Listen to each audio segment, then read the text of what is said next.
അള്ളാഹുവിൻ്റെ ഇസ്മുകളിൽപ്പെട്ട ഒരു ഇസ്മാണ് മുമീത്ത് എന്നത്. മരിപ്പിക്കുന്നവൻ എന്ന് നമുക്കിതിന് അർത്ഥം പറയാം. പരിശുദ്ധ ഖുർആനിൽ 9 പ്രാവശ്യമാണ് ഇത് വന്നിട്ടുള്ളത്. ഇതിൻ്റെ അബ്ജദിയ്യത്ത് 490 ആണ്.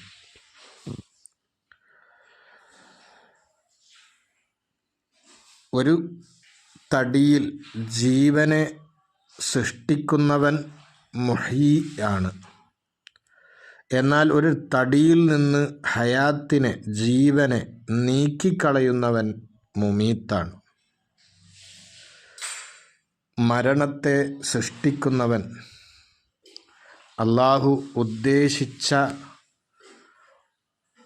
ജീവിച്ചിരിപ്പുള്ള ആളുകളുടെ മേലിൽ മരണത്തിന് ആധിപത്യം കൊടുക്കുന്നവൻ. അത് അള്ളാഹു ഉദ്ദേശിക്കുന്ന സമയത്ത്, ഉദ്ദേശിക്കുന്ന രൂപത്തിൽ, ചിലപ്പോൾ രോഗം പോലെയുള്ള കാരണങ്ങൾ കൊണ്ടാകാം, മറ്റു ചിലപ്പോൾ ഒരു കാരണവുമില്ലാതെയാകാം. മൗത്തിന്, മരണത്തിന് ജീവിച്ചിരിക്കുന്ന വസ്തുക്കളുടെ മേലിൽ ആധിപത്യം കൊടുക്കുന്നവൻ. ഹൃദയങ്ങളെ ഗഫ്ലത്തുകളെ കൊണ്ട്, അശ്രദ്ധകളെ കൊണ്ട്, ദീനിനെ തൊട്ടുള്ള അശ്രദ്ധ, സൃഷ്ടാവിനെ തൊട്ടുള്ള അശ്രദ്ധ എന്നിങ്ങനെയുള്ള അശ്രദ്ധകളെ കൊണ്ട് മരിപ്പിക്കുന്നവൻ. ഈ രൂപത്തിലെല്ലാം മുമീത്ത് എന്ന പദത്തെ പണ്ഡിതന്മാർ വിശദീകരിച്ചിട്ടുണ്ട്. അദൃശ്യതയിൽ നിന്ന് ദൃശ്യമാകുന്ന തലത്തിലേക്ക് കൊണ്ടുവരലാണ് ജീവിപ്പിക്കൽ. വീണ്ടും അദൃശ്യമായ അവസ്ഥയിലേക്ക് മടക്കലാണ് മരിപ്പിക്കൽ. ഇങ്ങനെ പറഞ്ഞ പണ്ഡിതന്മാരും ഉണ്ട്.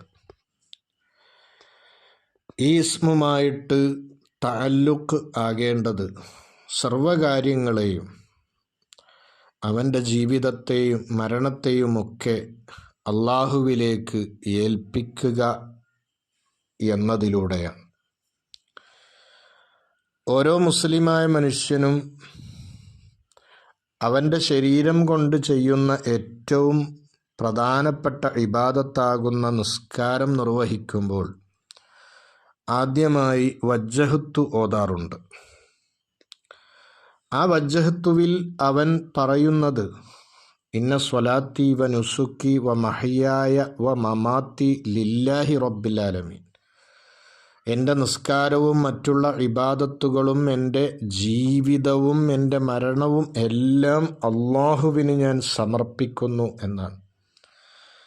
അപ്പം സർവകാര്യങ്ങളെയും അള്ളാഹുവിലേക്ക് ഏൽപ്പിച്ചവനാവുക, ജീവിതവും മരണവും റബ്ബിലേക്ക് ഏൽപ്പിച്ചവനാവുക എന്നത് ഈ മുമീത്ത് എന്ന ഇസ്മുമായി കൂടുതൽ ബന്ധം പുലർത്തുന്ന സമയത്ത് പ്രകടമാകുന്ന ഗുണങ്ങളാണ്.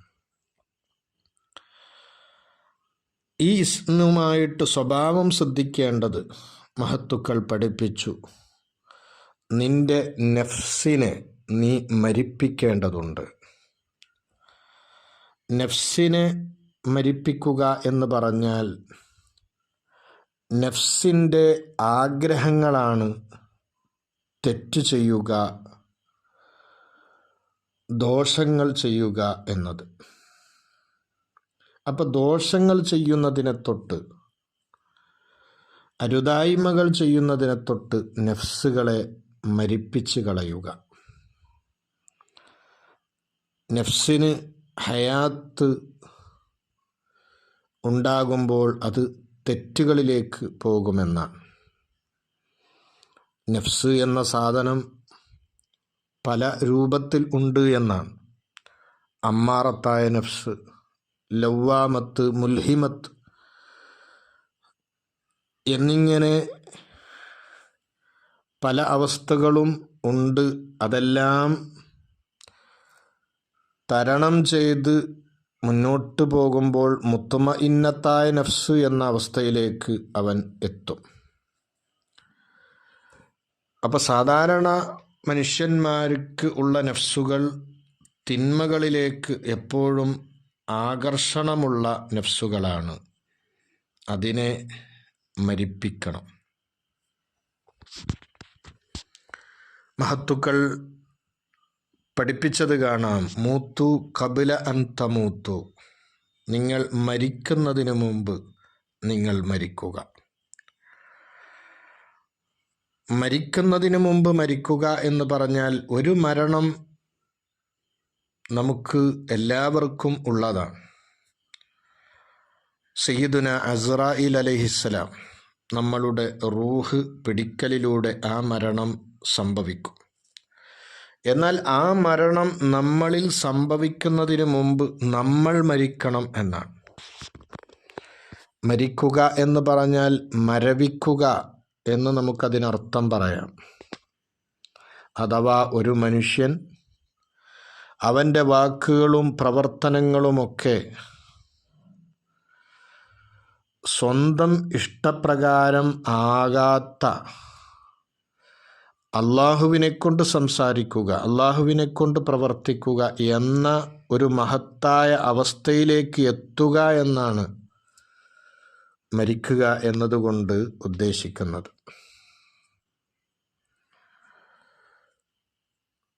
ഒരു മയ്യത്ത്,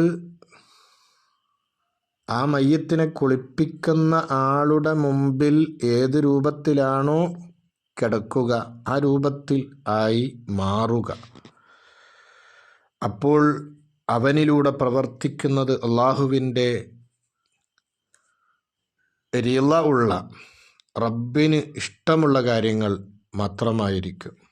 അവൻ സംസാരിക്കുന്നതും അള്ളാഹുവിന് ഇഷ്ടമുള്ള കാര്യങ്ങളായിരിക്കും. ആ ഒരവസ്ഥയിലേക്ക് അവൻ എത്തുക. ഇത് ഈ ഇസ്മുമായി സ്വഭാവം ശ്രദ്ധിക്കലിൻ്റെ ഒരു ഭാഗമാണ്. അതുപോലെ തന്നെ മരണമാസന്നമായ ആളുടെ അടുക്കൽ നമ്മൾ ചൊല്ലുക, അവരുടെ കണ്ണുകളെ ചിമ്മിപ്പിക്കുക, അവർക്ക് ലാ ഇലാഹ ഇല്ലല്ലാഹ് എന്ന് ചൊല്ലിക്കൊടുക്കുക, മലക്കുകൾ വെറുക്കുന്ന വല്ല വസ്തുക്കളും ആ മരണമാസന്നമായവൻ്റെ അടുക്കലുണ്ടെങ്കിൽ അതിനെയൊക്കെ നീക്കം ചെയ്യുക, മലക്കുകൾക്ക് പ്രവേശിക്കലിന് തടസ്സമാകുന്ന രൂപങ്ങൾ, ബിംബങ്ങൾ ഒക്കെ ഉണ്ടെങ്കിൽ അതൊക്കെ അവിടെ നിന്ന് മാറ്റുക. ഇങ്ങനെ നല്ല നിലയിൽ സത്യവിശ്വാസികളായ ആളുകളെ മരിപ്പിക്കുന്നവനാവുക എന്നതും മുമീത്ത് എന്ന ഇസ്മ കൊണ്ട് സ്വഭാവം ശ്രദ്ധിക്കുന്നതിൻ്റെ ഭാഗമാണ്. അതുപോലെ തന്നെ നമ്മളിൽ ബിദ്അത്തുകൾ, അനാചാരങ്ങൾ കയറിക്കൂടിയിട്ടുണ്ടെങ്കിൽ അതിനെയൊക്കെ നമ്മൾ മരിപ്പിക്കണം. പല അനാചാരങ്ങളും പലരുടെയും ജീവിതത്തിൽ കടന്നുകൂടിയിട്ടുണ്ടാവും. അതിനെയൊക്കെ മരിപ്പിച്ച് സുന്നത്തിനെ ഹയാത്താക്കി മുന്നോട്ട് പോകണം. ഈ ഇസ്മിൻ്റെ പ്രത്യേകതയായി മഹത്തുക്കൾ പഠിപ്പിക്കുന്നത്, ഇതിനെ അതിൻ്റെ അബ്ജദീയത്ത് പ്രകാരം ചൊല്ലുമ്പോൾ തീർച്ചയായും അവൻ്റെ നഫ്സ് അവന് കീഴ്പ്പെടും എന്നാണ്. അതേപോലെ തന്നെ മുഹീ എന്ന ഇസ്മിനെ അധികരിപ്പിച്ചാൽ അള്ളാഹു അവൻ്റെ കൽബിന് എല്ലാ നിലക്കും ഹയാത്തിട്ട് കൊടുക്കും. മുമീത്ത് എന്ന ദിക്റിനെ അധികരിപ്പിച്ചാൽ അവനെ ഒരു കാര്യവുമില്ലാതെ ആക്രമിക്കുന്ന, അവനെ പ്രയാസപ്പെടുത്തുന്ന ആളുകളുടെ അക്രമങ്ങളെ അല്ലാഹു തആല ഇല്ലാതെയാക്കും. അതുപോലെ തന്നെ നല്ല മരണമുണ്ടാകാൻ ഈ ഇസ്മിനെ അധികരിപ്പിച്ചാൽ